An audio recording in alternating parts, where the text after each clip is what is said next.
जुड़ चुकी है।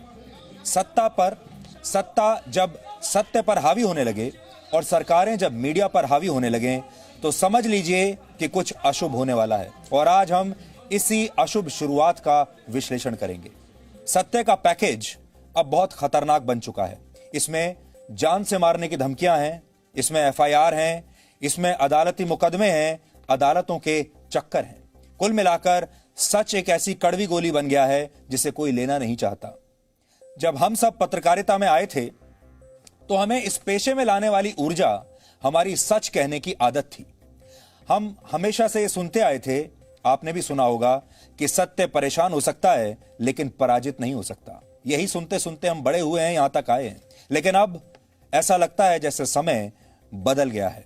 अब सत्य परेशान भी होता है और कई बार पराजित भी। जबकि झूठ एक ऐसी मिसाइल बन चुका है जो ध्वनि से भी तेज गति से कहीं भी हमला कर सकती है, और यह हमला एक देश और एक समाज को नष्ट करने के लिए काफी है।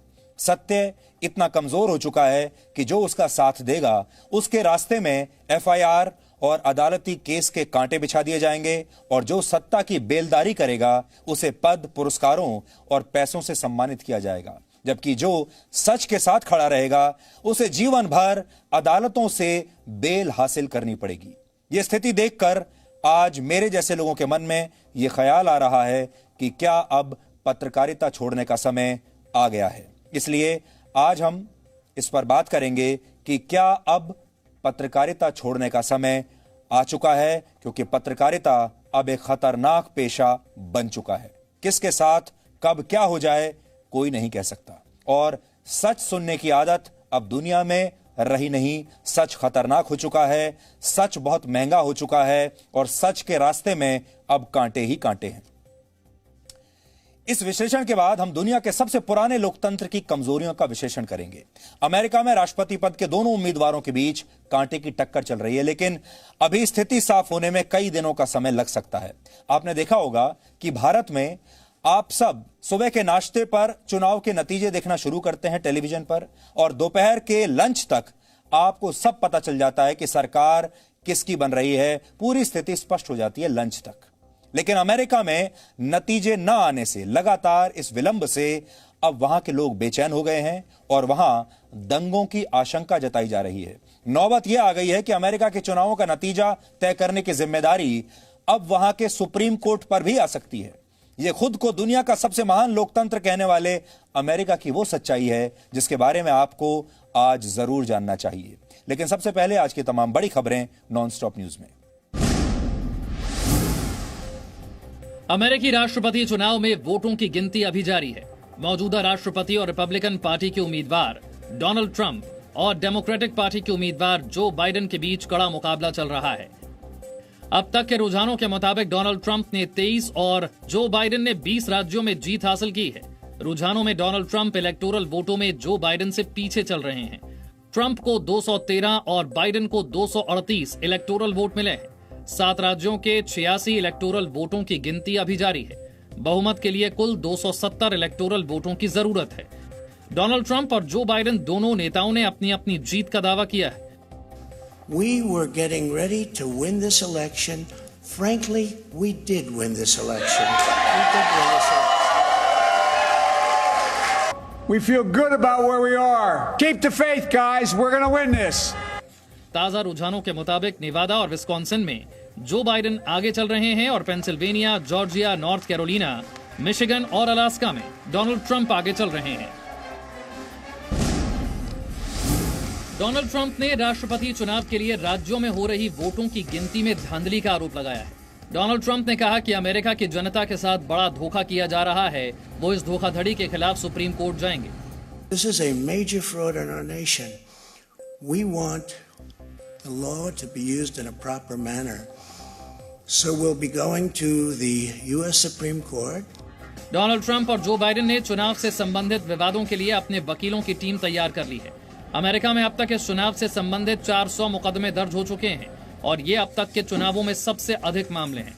अब अमेरिका के सुप्रीम कोर्ट के 9 जज मिलकर वहां के राष्ट्रपति चुनाव के नतीजों का फैसला करेंगे।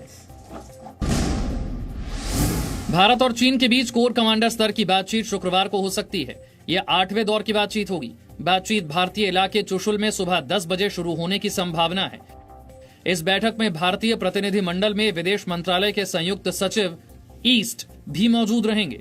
भारतीय प्रतिनिधि मंडल में लेह के core commander lieutenant general PG के मेनन के अलावा एक मेजर जनरल, 2 या 3 ब्रिगेडियर, स्थानीय कमांडर और आईटीबीपी के आईजी भी होंगे। भारत चाहता है कि चीन अपनी सेना को अप्रैल से पहले वाली स्थिति में वापस ले जाए। लद्दाख में भारत और चीन के बीच पिछले 6 महीने से तनाव जारी है। इस दौरान दोनों देशों के बीच 7 बार कोर कमांडर स्तर की बातचीत हो चुकी है, लेकिन अब तक कोई नतीजा नहीं निकला। रिपब्लिक टीवी के editor in chief Arnab Goswami को महाराष्ट्र की रायगढ़ पुलिस ने मुंबई में उनके घर से गिरफ्तार कर लिया। अर्नब गोस्वामी की गिरफ्तारी 2 साल पुराने एक केस में हुई है। उन पर अन्वय नायक नाम के एक व्यक्ति और उनकी मां को आत्महत्या के लिए उकसाने का आरोप है। इस मामले से जुड़ी एक बड़ी बात यह है कि पिछले साल जांच के बाद रायगढ़ पुलिस ने खुद ये केस बंद कर दिया था।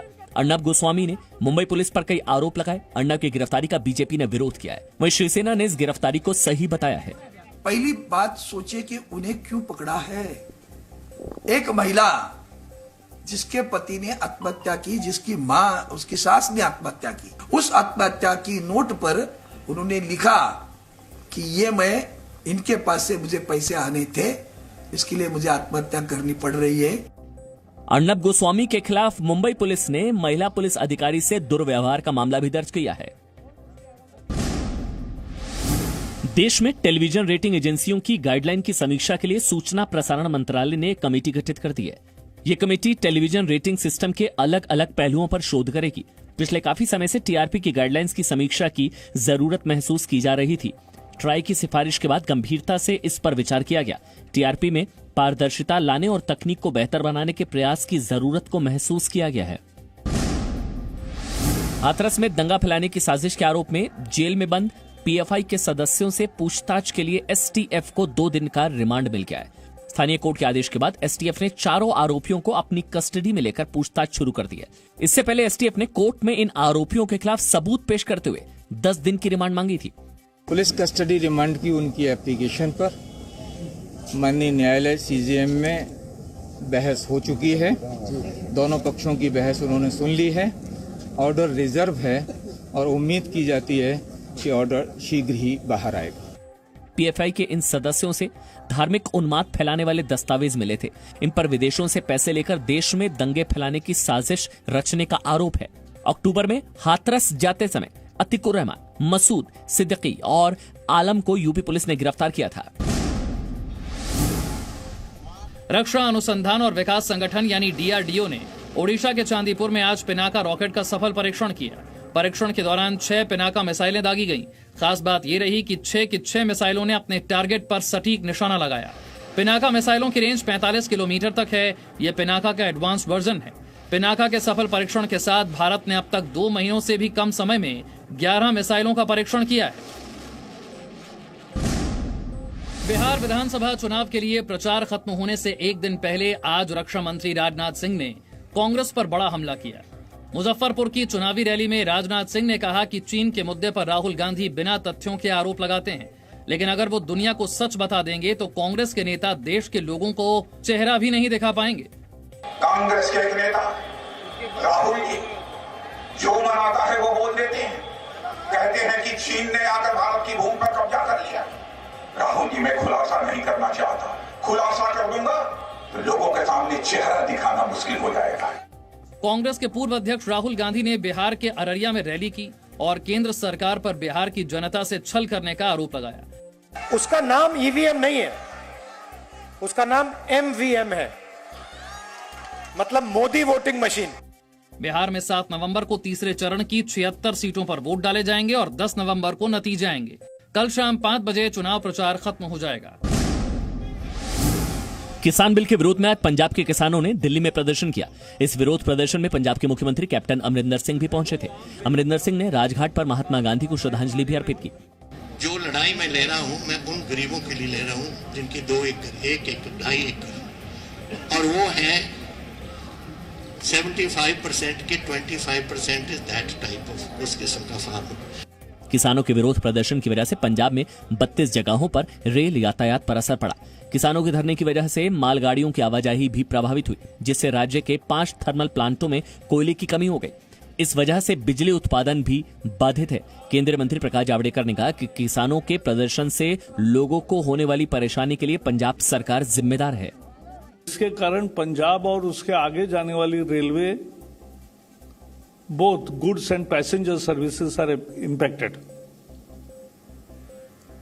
ये पंजाब सरकार की अकर्मण्यता के कारण है।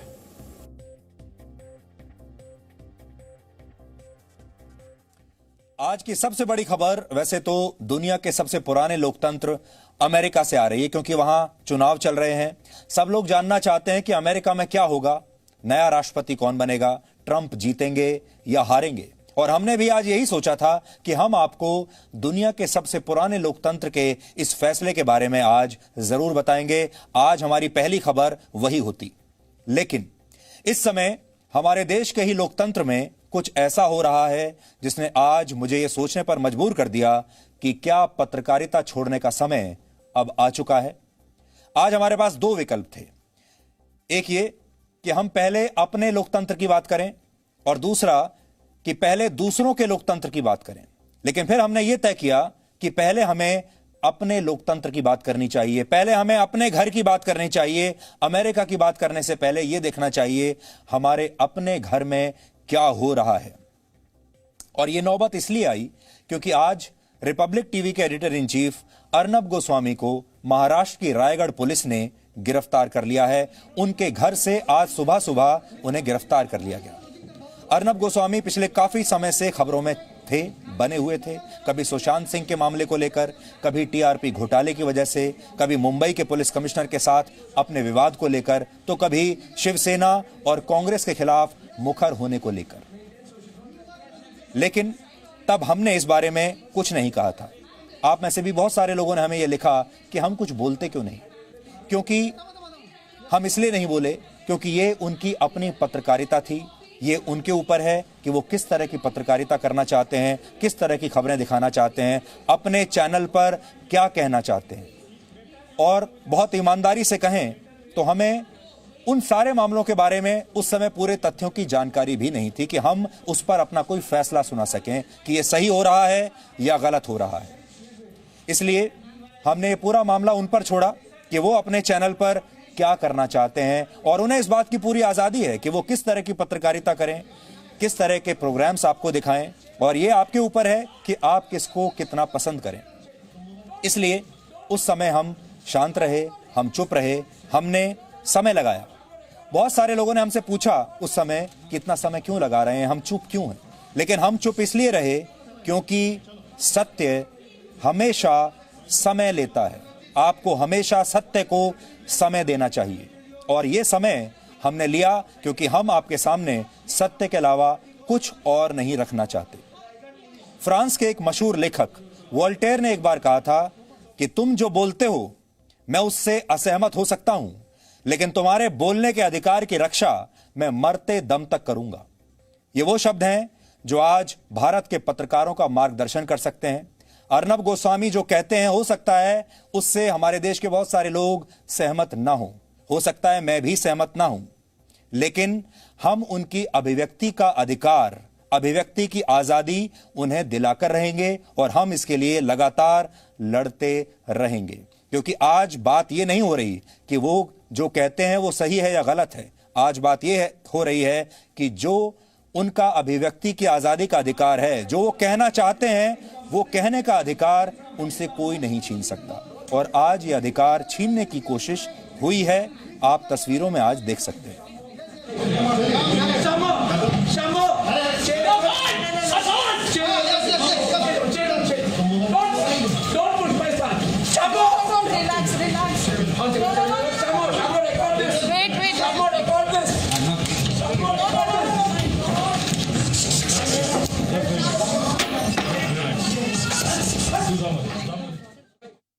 इसलिए आज हमने ये सोचा कि आज हम अर्नब गोस्वामी पर बात करेंगे, आज हम पत्रकारिता पर बात करेंगे, आज हम इस पर बात करेंगे कि सच बोलना अब कितना बड़ा जोखिम हो सकता है, सच बोलना कितना महंगा पड़ सकता है, और आज हम आपको ये भी बताएंगे कि झूठ अब कितनी खतरनाक मिसाइल बन चुका है और झूठ का सामना करना अब बहुत मुश्किल होता जा रहा है। और सच का साथ देना उससे भी ज्यादा मुश्किल होता जा रहा है। तो रास्ता क्या है? लड़ाई लड़ना एक बहुत अच्छा रास्ता है, हम लड़ाई लड़ेंगे, लेकिन क्या ये सारी चीजें इस बात का भी इशारा कर रही हैं कि अब पत्रकारिता से रिटायरमेंट लेने का समय आ चुका है? पत्रकारिता का जो गोल्डन पीरियड था अब वो समाप्त हो चुका है। इस पर बात करेंगे, लेकिन उससे पहले आप पूरी खबर को समझ लीजिए। अर्नब गोस्वामी की इस गिरफ्तारी के केंद्र में सुशांत सिंह राजपूत की मौत या टीआरपी घोटाला नहीं है, और इसका उनकी पत्रकारिता से भी कोई लेना देना नहीं है, बल्कि उन्हें 2 वर्ष पुराने एक केस में गिरफ्तार किया गया है। यहां नोट करने वाली बात यह है, यह केस आज का नहीं है, 2 साल पुराना केस है, और उन पर एक अन्वय नायक नाम के व्यक्ति और उनकी मां को आत्महत्या के लिए उकसाने का आरोप है। आरोपों के मुताबिक अर्नब गोस्वामी को इस व्यक्ति के कुछ पैसे लौटाने थे, लेकिन उन्होंने ये पैसे नहीं लौटाए, जिसके बाद इस व्यक्ति ने सुसाइड कर लिया, आत्महत्या कर ली, और अपने सुसाइड नोट में अर्नब गोस्वामी का नाम लिखा और कहा कि मैं उनकी वजह से आत्महत्या कर रहा हूं, और फिर आत्महत्या कर ली। यह व्यक्ति अब जिंदा नहीं है, आत्महत्या कर चुका है, लेकिन यह केस पुराना है। इस मामले से जुड़ी एक और बड़ी बात यह है कि पिछले साल पूरी जांच करने के बाद इसी रायगढ़ पुलिस ने इस केस को बंद कर दिया था, और तब अर्नब गोस्वामी की ना तो गिरफ्तारी हुई थी, ना ही उनसे कोई पूछताछ हुई थी, और तब पुलिस ने यह कहकर इस केस को बंद कर दिया था कि उनके पास इसे लेकर कोई और सबूत नहीं है, इसलिए इस केस को बंद कर दिया जाए, इसी पुलिस ने। लेकिन अब आत्महत्या करने वाले व्यक्ति की बेटी ने अर्नब गोस्वामी के खिलाफ फिर से शिकायत की, और आज सुबह अर्नब गोस्वामी को उनके घर से गिरफ्तार कर लिया गया। आगे बढ़ने से पहले आपको संक्षेप में इस केस का इतिहास समझ लेना चाहिए, क्योंकि आपको आगे आसानी रहेगी। महाराष्ट्र की अलीबाग पुलिस ने 5 मई 2018 को इस मामले में अर्नब गोस्वामी के खिलाफ एक एफआईआर दर्ज की थी। तिथि नोट कर लीजिए, 5 मई 2018। अब 2020 खत्म होने वाला है। 26 अप्रैल 2019 को पुलिस ने इस मामले में एक समरी रिपोर्ट अदालत में दाखिल की और एक तरह से इस केस को बंद कर दिया। जुलाई 2020 में नायक परिवार इस केस को रीओपन करने के लिए बॉम्बे हाईकोर्ट में एक अपील दायर करता है। पिछले महीने 12 अक्टूबर को नायक परिवार पुलिस से मिला और इसकी आगे की जांच की मांग की, और ठीक 3 दिन के बाद ही, देखिए कितनी फुर्ती से, 3 दिनों के अंदर 15 अक्टूबर 2020 को अलीबाग पुलिस की सीआईडी यूनिट ने अदालत को यह भी बता दिया कि वो इस केस को दोबारा खोलकर अब नए सिरे से इसकी जांच शुरू कर रहे हैं। अर्नब गोस्वामी पर आरोप लगाने वाले नायक परिवार का इस पर क्या कहना है और उनकी गिरफ्तारी पर कौन उनके साथ है, कौन उनके खिलाफ है, आज पूरा देश बटा हुआ है। एक बहुत बड़ा तबका ऐसा है जो उनकी गिरफ्तारी को लेकर बहुत नाराज है, बहुत क्रोधित है, और अर्नब गोस्वामी के साथ और फ्री प्रेस के साथ खड़ा हुआ है। लेकिन कुछ लोग ऐसे भी हैं जो उनके साथ नहीं हैं। इस पर बहुत सारी प्रतिक्रियाएं हमारे पास आई हैं। आप पहले इन प्रतिक्रियाओं को सुन लीजिए, उस परिवार की बात भी सुन लीजिए जो परिवार ये चाहता है कि इस केस को दोबारा से ओपन किया जाए।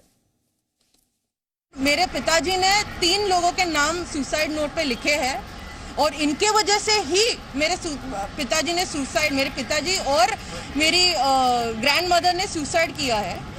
एंड दोनों के डेथ के लिए कारण ये अर्नब गोस्वामी और जो दूसरे 2 लोग हैं वो है।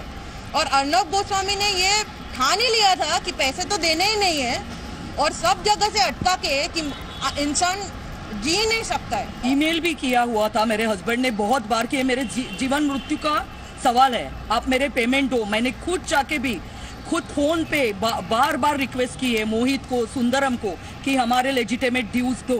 6 करोड़ 40 लाख के आसपास का वर्क ऑर्डर था।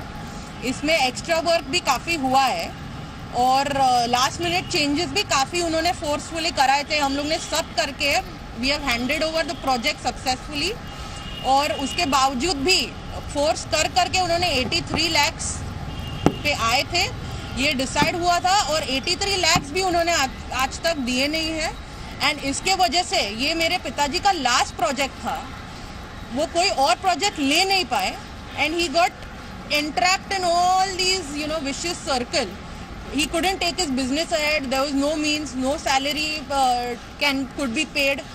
So all this has और अगर happened उनको all because सुसाइड नोट में झूठ लिखना होता ये सब चीज के बारे में तो बिल्कुल लिख जाते कि ये पैसा लेके मेरे बीबी और मेरे बेटी को दे दो। उन्होंने सीधा लिखा हुआ है कि पैसा लेके मेरे कॉन्ट्रैक्टर्स वेंडर्स को दे दो। और आज प्रेस की आजादी पर इतना बड़ा हमला हुआ है, देश के एक बड़े संपादक को गिरफ्तार कर लिया है सवाल पूछने के कारण, और सोनिया जी और राहुल गांधी दोनों खामोश हैं, चुप हैं।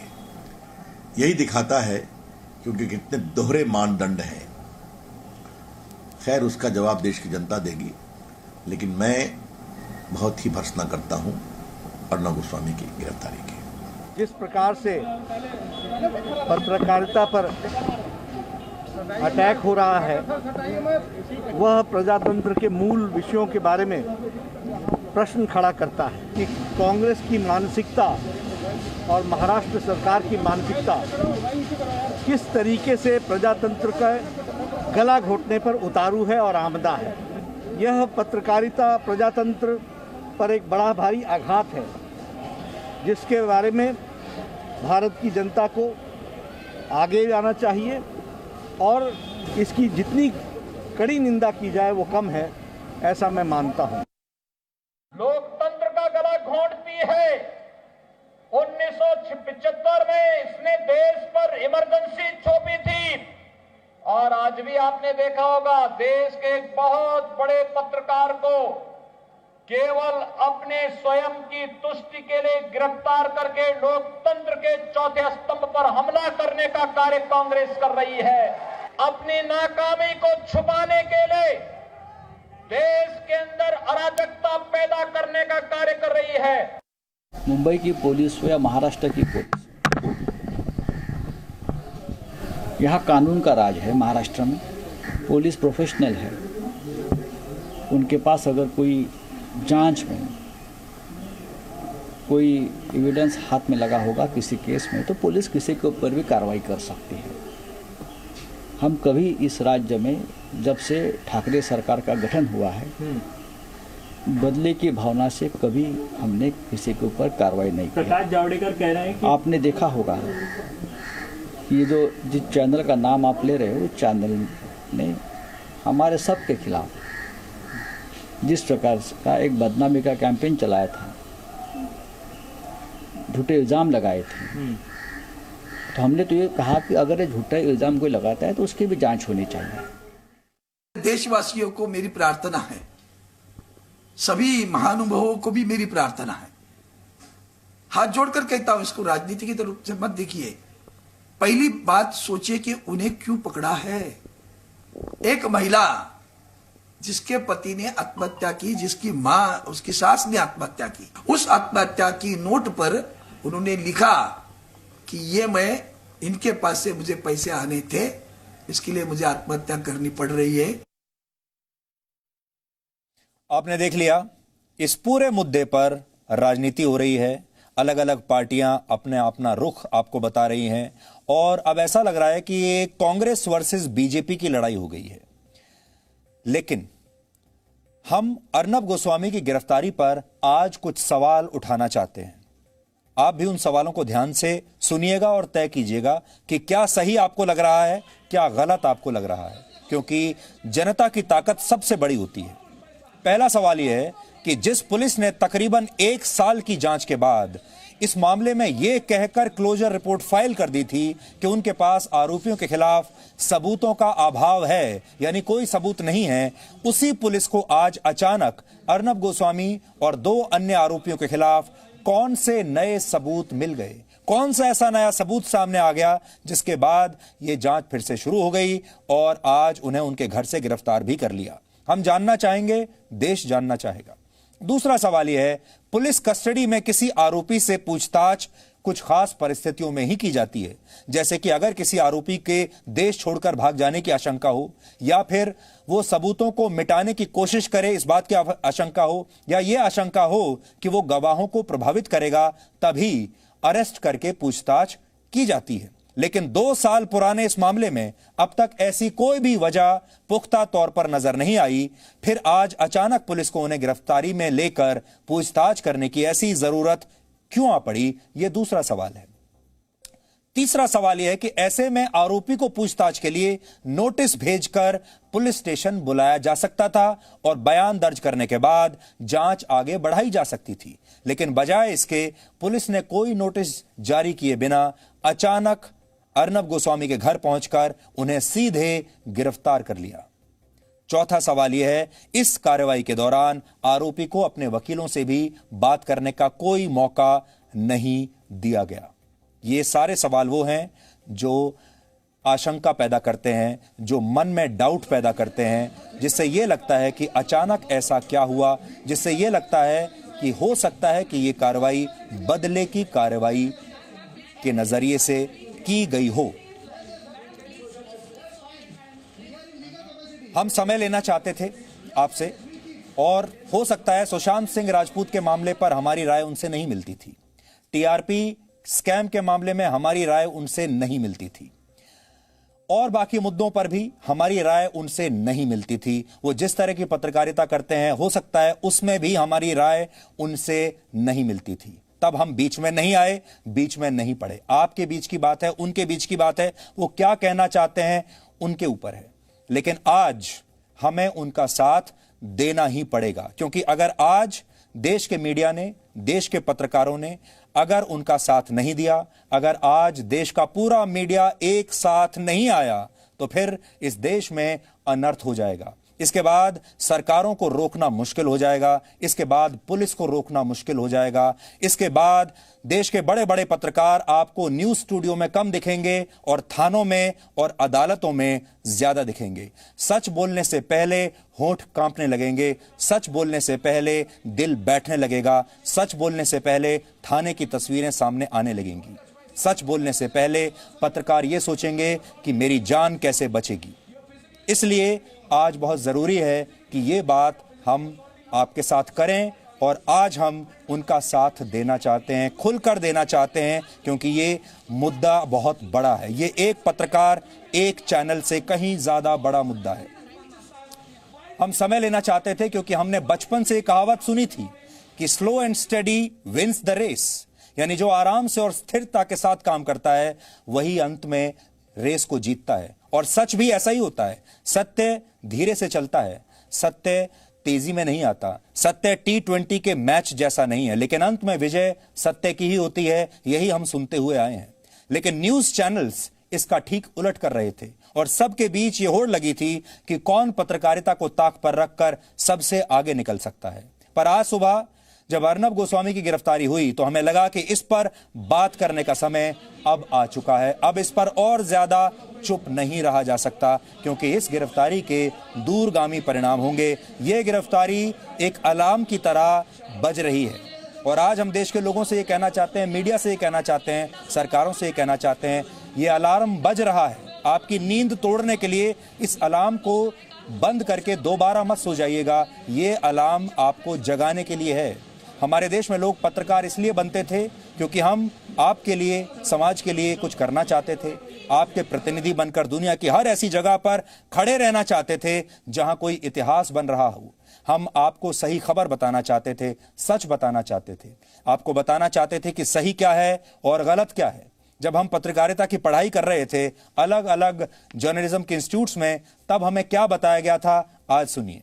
हमें बताया गया एक पत्रकार को कभी चुप नहीं बैठना चाहिए, यही पत्रकार का सबसे बड़ा गुण होता है, लेकिन यही पत्रकार की सबसे बड़ी गलती भी होती है।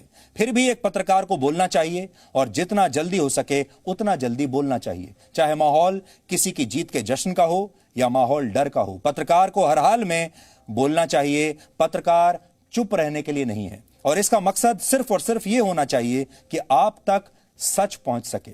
लेकिन हमने ये कभी नहीं सोचा था कि एक दिन पत्रकार खुद खबर बन जाएंगे, खबर आपको देते देते हम खुद खबर बन जाएंगे। लेकिन आज स्थिति यह है कि मीडिया, पत्रकार, रिपोर्टर, एंकर्स, सब लोग खुद खबर बन गए हैं। ऐसा हमने कभी नहीं सोचा था। हम ये सोचकर पत्रकारिता में आए भी नहीं थे कि एक दिन हम अपने ही बारे में आपको खबर बता रहे होंगे, अपने ही बारे में रिपोर्टिंग कर रहे होंगे। लेकिन आज वो नौबत आ गई है और हम खुद खबर बन गए हैं। कार्यपालिका, विधायिका, न्यायपालिका और मीडिया, इन्हें लोकतंत्र के 4 स्तंभ माना गया है और पूरा लोकतंत्र इन 4 स्तंभों पर टिका है। इनमें से अगर एक का भी संतुलन बिगड़ा तो लोकतंत्र पर संकट आ जाएगा। लेकिन आज हमें यह आपको बताते हुए बहुत चिंता हो रही है कि मीडिया का जो स्तंभ है अब वो कमजोर हो रहा है। मीडिया के स्तंभ पर अब एक के बाद एक हथौड़े चल रहे हैं और अगर ये स्तंभ कमजोर होकर गिर गया तो आप अंदाजा लगा सकते हैं कि आगे क्या होगा। जब हम पत्रकारिता में आए तो हमें इस पेशे में लाने वाली ऊर्जा जो थी वो थी सच कहने की आदत। हम हमेशा से ये सुनते आए थे, सत्य परेशान हो सकता है लेकिन पराजित नहीं हो सकता। लेकिन अब समय बदल गया है, अब सत्य परेशान भी होता है और कई बार पराजित भी हो जाता है। झूठ में बूस्टर इंजन लग चुका है, झूठ डबल इंजन के सहारे चल रहा है और सच लगभग गतिहीन हो चुका है। झूठ ध्वनि की गति से उड़ने वाली एक इंटरकॉन्टिनेंटल बैलिस्टिक मिसाइल से भी तेज गति से उड़ने लगा है। ऐसी ही एक मिसाइल को 7 किलोमीटर की दूरी तय करने में 1 सेकंड का समय लगता है, लेकिन सोशल मीडिया पर एक बटन दबाकर आधे सेकंड में झूठ को दुनिया के एक कोने से दूसरे कोने तक पहुंचाया जा रहा है। ये झूठ इतनी तीव्र गति से चलता है कि अब सत्य का रेडार भी इसे पकड़ नहीं पाता। मिसाइल से तेज उड़ने वाला झूठ जबरदस्त नुकसान करता है, किसी समाज या देश को एक झटके में नष्ट करने की शक्ति रखता है, जबकि सत्य अब कीचड़ में खिले एक ऐसे कमल की तरह हो गया है जो खुद उसी कीचड़ में फंसा रहता है और उसे हिलने में बहुत समय लगता है। आज सत्य गतिहीन है, परेशान है और शायद कुछ हद तक पराजित भी हो चुका है। इसलिए आज आपके पास आए हैं कि क्या आप यही चाहते थे, क्या आप यही चाहेंगे, और अगर नहीं चाहते हैं तो इसके खिलाफ अब आपको आवाज उठानी होगी। आज जो कुछ हो रहा है, आज आपने देखा होगा देश में बहुत शोर मच रहा है, सोशल मीडिया पर बहुत शोर मच रहा है। आज जो कुछ अर्नब गोस्वामी के साथ हुआ वो बहुत दुखद है, नहीं होना चाहिए, लेकिन ये पहली बार नहीं हुआ है। आज जो कुछ अर्नब के साथ हुआ है वो मेरे साथ और जी न्यूज के साथ 8 साल पहले हो चुका है। हमारे लिए ये नई बात नहीं है और ये आज भी हमारे साथ हो रहा है। इन 8 वर्षों में हमारे साथ हर दिन हुआ है, हर मिनट हुआ है। जब मेरे साथ ऐसा हुआ था तब सोशल मीडिया इतना बड़ा नहीं बना था और हमारे देश की मीडिया ने भी इस पर तब ऐसा कोई शोर नहीं मचाया था जैसा आज मच रहा है। यानी उस समय भी मीडिया बटा हुआ था, उस समय भी मीडिया ने किसी का साथ नहीं दिया, उस समय भी मीडिया यही सोचता रहा, बड़े बड़े पत्रकार और न्यूज एंकर यही सोचते रहे कि हमारा एक प्रतिद्वंदी बाहर चला गया। इस बात की खुशी थी। उस वक्त भी लोग यही सोचते रहे कि हमारा एक प्रतिद्वंदी चैनल अब कमजोर स्थिति में है, इसका हमें लाभ उठाना चाहिए। इसलिए मीडिया ऐसा नहीं है कि आज बटा हुआ है, मीडिया हमारे देश का शुरू से बटा हुआ था। मीडिया में आज तक कभी किसी ने किसी दूसरे मीडिया कर्मी का साथ नहीं दिया है, आज भी नहीं दे रहे हैं। इसलिए इसमें कोई बड़ी बात नहीं है और मैं आपको मेरे अपने तजुर्बे से आज ये बात बता रहा हूं, क्योंकि आज अर्नब गोस्वामी के ऊपर जो गुजर रही होगी वो हम पर, जी न्यूज में हमारी टीम पर, मुझ पर गुजर चुकी है। उन सच्चाइयों की गलियों, उस सच की गलियों से हम गुजर चुके हैं। हम बस फर्क यह है किसी के पास मदद मांगने के लिए तब गए नहीं थे, हमने किसी के सामने हाथ नहीं फैलाए थे, हम चुपचाप अपने रास्ते पर चलते रहे, कभी आपके पास भी नहीं आए। लेकिन यह रास्ता हर दिन अब मुश्किल होता जा रहा है। अपने केस के बारे में आज हम ज्यादा बात नहीं करना चाहते, लेकिन आज यह बताना चाहते हैं कि यह विषय एक व्यक्ति के केस से बहुत बड़ा है। और अगर आप केस की बात करना चाहते हैं तो आपको यह देखना होगा कि एक पत्रकार के जीवन में क्या क्या चल रहा होता है और दर्शकों को उसके बारे में कभी पता भी नहीं चलता। मेरे खिलाफ इस समय देश के लगभग हर हिस्से में केस दर्ज हैं। जम्मू में जमीन जिहाद की खबर जब आपको दिखाई, तब केरल में गैर जमानती धाराओं में FIR दर्ज हुई। पश्चिम बंगाल में जब धूलागढ़ में दंगे हुए थे वो खबर दिखाई तो वहां पर 2 FIR दर्ज हो गई।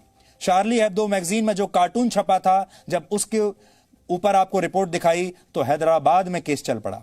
इस मामले पर दिल्ली में भी एक केस हमारे खिलाफ दर्ज है। आपको याद होगा 2012 में जब निर्भया कांड हुआ था, तब निर्भया के दोस्त का इंटरव्यू किया और दिल्ली पुलिस ने एक और नई FIR दर्ज कर ली। DNA के एक एपिसोड में महर्षि वाल्मीकि का नाम लेने पर एक और केस पंजाब में इस समय चल रहा है।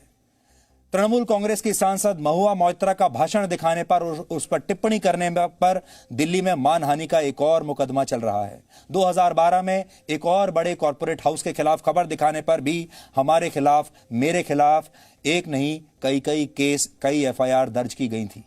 और अब तो बॉलीवुड के खिलाफ बात करने पर भी आज ही मेरे खिलाफ एक और केस दर्ज किया गया है। अब आप सोचिए कितने सारे केसेस एक साथ। ये एक पत्रकार की बात है, एक चैनल की बात है जो आज मैं आपको बता रहा हूं।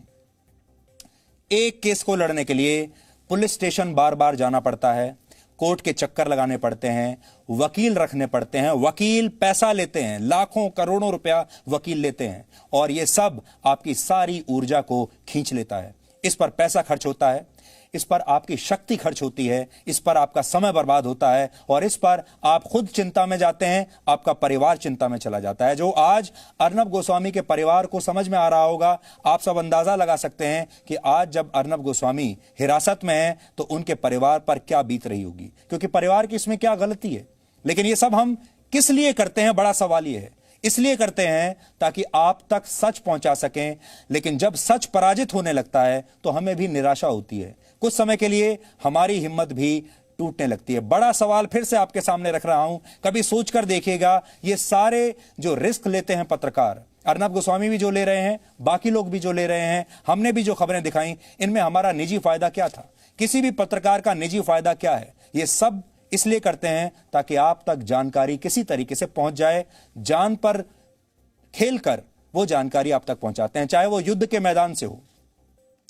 बहुत सारे लोग चाहते हैं कि हम खबर ना दिखाएं, खबरों के नाम पर सिर्फ विज्ञापन दिखाएं, यानी एक तरह से हम सिर्फ फरमाइशी खबरें आपके सामने पेश करते रहें, क्योंकि वो सबसे सुरक्षित है, सबसे सेफ है। लेकिन जैसा कि कहा जाता है, असली खबर वो होती है जिसे कोई ना कोई दबाने की कोशिश करता है, बाकी सब विज्ञापन है। असली खबर वो होती है जो किसी को चुभती है, असली खबर वो होती है जिसे कोई रोकने की कोशिश करता है, असली खबर वो होती है जो किसी को घायल करती है, जिससे सच बाहर निकलता है। इसलिए असली खबरों को लोग पसंद नहीं करते, और इसके अलावा जो कुछ भी है वो सब विज्ञापन है। सच भी ऐसा ही होता है, सच परेशान करता है लोगों को, सच अनकंफर्टेबल बना देता है आपको, सच चुभता है। हमने इसे ही अपना ध्येय वाक्य माना, लेकिन इसके बदले में हमें क्या मिला? इसके बदले में देश के लगभग हर कोने में हमारे खिलाफ मामले दर्ज हैं, हमें अदालतों में घसीटा गया, कोशिश की गई कि हमारा सारा समय अपनी पैरवी करने में ही गुजर जाए और हमें पत्रकारिता करने की फुर्सत मिले ही नहीं। अगर हमारे खिलाफ केस नहीं होता है तो बड़े बड़े कॉरपोरेट्स को चिट्ठियां लिखकर यह कहा जाता है कि इनकी आर्थिक सप्लाई लाइन काट दी जाए, इनके विज्ञापन बंद कर दिए जाएं, इनके चैनल अपने आप बंद हो जाएंगे, पत्रकार बेरोजगार हो जाएंगे। लेकिन क्या आप जानते हैं कि जिन पत्रकारों से उनकी रोजी रोटी छीनने की कोशिश की जाती है, उनकी कमाई एक पब्लिक रिलेशन एजेंट से भी कम होती है। आज बड़ा सवाल यह है, जो मैं आपको पहले भी लेकर आया था, कि क्या पत्रकारिता छोड़ने का समय आ गया है? क्या अब एक पीआर एजेंट बनने का समय आ गया है? क्या पब्लिक रिलेशंस में चले जाने का समय आ गया है? क्या अब खबरों की दुनिया छोड़कर विज्ञापन की दुनिया में जाने का समय आ गया है? क्योंकि विज्ञापन में सब लोग खुश रहते हैं। अगर आज हम आपको विज्ञापन जैसी फरमाइशी खबरें दिखाने लगें तो सब खुश रहेंगे, सरकारें खुश रहेंगी, जो लोग विज्ञापन देते हैं वो खुश रहेंगे, पुलिस खुश रहेगी, सत्ता में जो लोग बैठे हैं वो खुश रहेंगे, नेता खुश रहेंगे। बस एक चीज होगी, आप तक सच नहीं पहुंचेगा। एक रिसर्च के मुताबिक वर्ष 2004 में अमेरिका में एक पीआर एजेंट की औसत कमाई, मासिक कमाई 2.5 लाख रुपए थी, जबकि एक पत्रकार सिर्फ 2 लाख रुपए महीने कमाता था। यह अमेरिका की एक रिसर्च है। 2013 में एक पीआर एजेंट की औसत कमाई बढ़कर 3.5 लाख रुपए प्रति महीने हुई, जबकि इस दौरान एक पत्रकार की औसत कमाई में सिर्फ 22,000 रुपए की वृद्धि हुई। जैसा आपको बताया, ये तो अमेरिका की बात हम कर रहे हैं। सोचिए भारत के पत्रकारों का क्या हाल है। ऐसे में न जाने कितने पत्रकारों को लगता होगा कि जब साज सज्जा वाला झूठ इतने पैसे कमाकर देता है तो पत्रकारिता, मुश्किल पत्रकारिता छोड़कर क्यों ना पब्लिक रिलेशंस में चला जाए, क्यों ना विज्ञापन की दुनिया में चला जाए। पीआर करना आसान है, लेकिन सच बोलना बहुत मुश्किल है। लेकिन जिस समाज में लोग सत्य बोलना बंद कर देते हैं, उस समाज का पतन निश्चित है, और अंत में उस समाज में कोई भी सच बोलने वाला बचता नहीं। मार्टिन निमोलर जर्मन कवि हुआ करते थे, बड़े मशहूर कवि हैं, और निमोलर जर्मनी में नाजी शासन का विरोध करने के लिए उन्हें जाना जाता था। उन्होंने इस संदर्भ में एक बहुत शानदार कविता लिखी थी जिसका शीर्षक है फर्स्ट दे केम। और ये कविता आज मैं भारत के पत्रकारों के लिए पढ़ रहा हूं। इस कविता का हिंदी में अनुवाद किया है ताकि सबको समझ में आ जाए, आपको भी समझ में आ जाए। ये कविता कुछ इस तरीके से है। पहले वो आए कम्युनिस्टों के लिए और मैं कुछ नहीं बोला क्योंकि मैं कम्युनिस्ट नहीं था। फिर वो आए ट्रेड यूनियन वालों के लिए और मैं कुछ नहीं बोला क्योंकि मैं ट्रेड यूनियन वाला नहीं था। और फिर वो आए यहूदियों के लिए और मैं कुछ नहीं बोला क्योंकि मैं यहूदी नहीं था। और फिर वो आए मेरे लिए और तब तक कोई नहीं बचा था जो मेरे लिए बोलता। आज भारत के पत्रकारों पर ये जो कविता है बिल्कुल फिट बैठती है। जब तक दूसरे लोगों की गिरफ्तारी हो रही है, जब तक दूसरे लोगों पर एक्शन हो रहा है, लोग चुप रहते हैं, कभी नहीं बोले। और जिस दिन ये पुलिस उन्हें ढूंढते हुए उनके घर में आ जाएगी और जब वो पीछे मुड़कर देखेंगे तो पाएंगे कि उनके लिए आवाज उठाने वाला कोई नहीं बचा। तब तक बहुत देर हो जाएगी, इसलिए आज हम अपनी आवाज उठा रहे हैं। पीआर एजेंट किसी कंटेंट को सजावट के साथ लोगों तक पहुंचाते हैं और अक्सर उसमें विज्ञापन से मिले पैसे का बूस्टर इंजन लगा होता है। लेकिन खबर वो है जो किसी को चुभे, किसी को परेशान करे, और सत्य अक्सर लोगों को परेशान ही करता है। इसकी सजा नहीं मिलनी चाहिए। जिस खबर से कोई परेशान नहीं होता, जिसे कोई दबाना नहीं चाहता, जिस खबर का मकसद सिर्फ ज्यादा से ज्यादा लोगों तक पहुंचाना हो, वो खबर नहीं होती, वो विज्ञापन ही होता है। आज हम एक ऐसे दोराहे पर खड़े हैं जहां हमें यह तय करना है कि हमें आपको खुश करने वाली विज्ञापन जैसी खबरें दिखानी है या फिर किसी को चुभने वाला सच दिखाना है। हम सत्य दिखाएंगे तो फिर हमारे खिलाफ एफआईआर होंगी, हमारा सर्विलांस शुरू हो जाएगा, फोन की रिकॉर्डिंग शुरू हो जाएगी, सर्विलांस होगा, जान से मारने की धमकियां मिलेंगी, परिवार घर से बाहर नहीं निकल पाएगा, सोशल मीडिया पर ट्रोलिंग होगी और उसके बाद अदालतों में मुकदमे चलेंगे। जबकि हम अगर आपको विज्ञापन दिखाना शुरू कर दें, खुशनुमा खबरें दिखाना शुरू कर दें, तो सब कुछ ठीक रहेगा। लेकिन यह आपके साथ बेईमानी होगी और जो पत्रकार इस बेईमानी से इनकार कर देंगे उन्हें लोकतंत्र के मीडिया वाले चौथे स्तंभ में जिंदा चिनवा दिया जाएगा।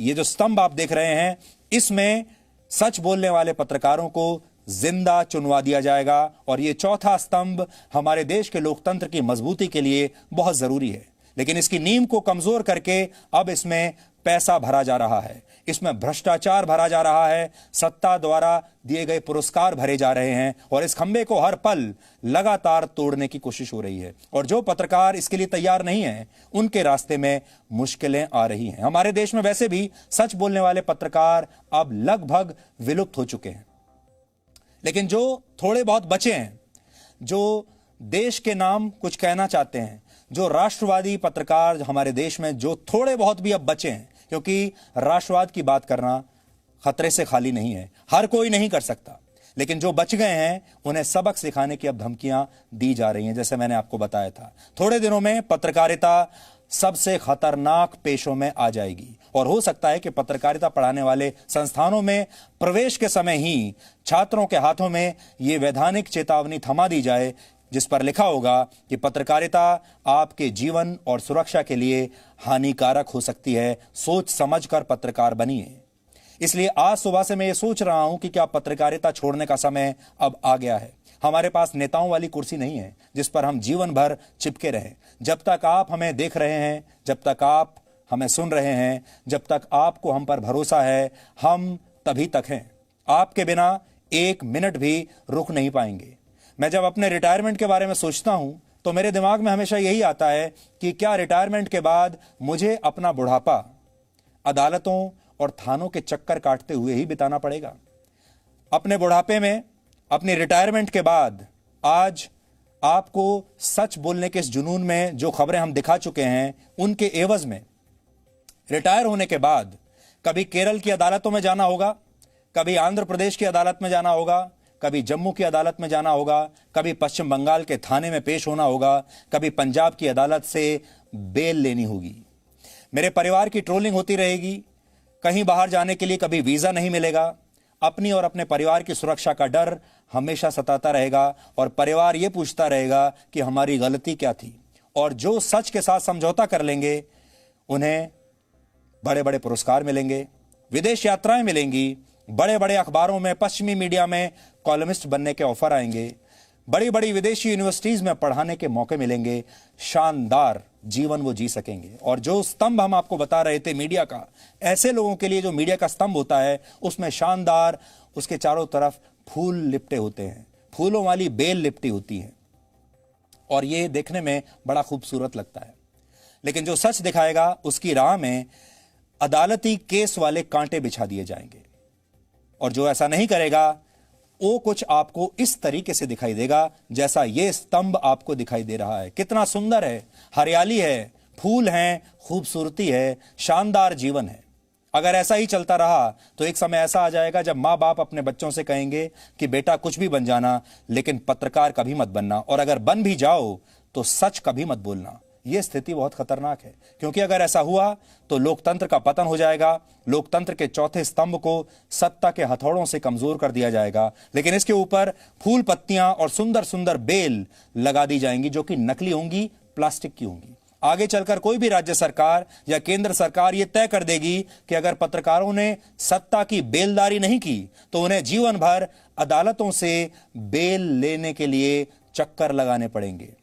हम यहां ये नहीं कह रहे कि अर्नब गोस्वामी ने क्या किया है और क्या नहीं, जो किया है वो सही है या वो गलत है। हमारे देश की अदालतें सब जानती हैं। हम मानते हैं कि इस देश का कोई भी नागरिक, चाहे वो पत्रकार ही क्यों ना हो, वो कानून से ऊपर नहीं है। हम यहाँ आज बिल्कुल ये नहीं कह रहे हैं कि मीडिया में जो लोग हैं, हम कानून से ऊपर हैं।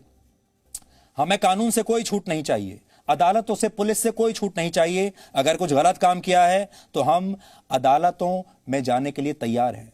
लेकिन हम आज सिर्फ ये कह रहे हैं कि उनके खिलाफ इस कार्रवाई को जिस तरीके से किया गया है, जिस तरीके से घर में घुसकर आज परिवार के बीच में से उन्हें उठा लिया गया है एक बहुत शातिर अपराधी की तरह, वो तरीका ठीक नहीं है। उसके पीछे जो मंशा है वो मंशा ठीक नहीं है। इससे पूरी दुनिया को गलत संदेश गया है और इससे बाकी की राज्य सरकारों को, नेताओं को और पुलिस को एक ऐसा संदेश गया है कि अगर उन्होंने भी इस फॉर्मूले को अपना लिया तो इस देश में अनर्थ हो जाएगा। ये एक ऐसा अलार्म है जो सबके कानों में बज रहा है। इस अलार्म को सुनकर देश के लोगों और मीडिया को जागना होगा। अगर आप अलार्म बंद करके फिर से सो गए तो फिर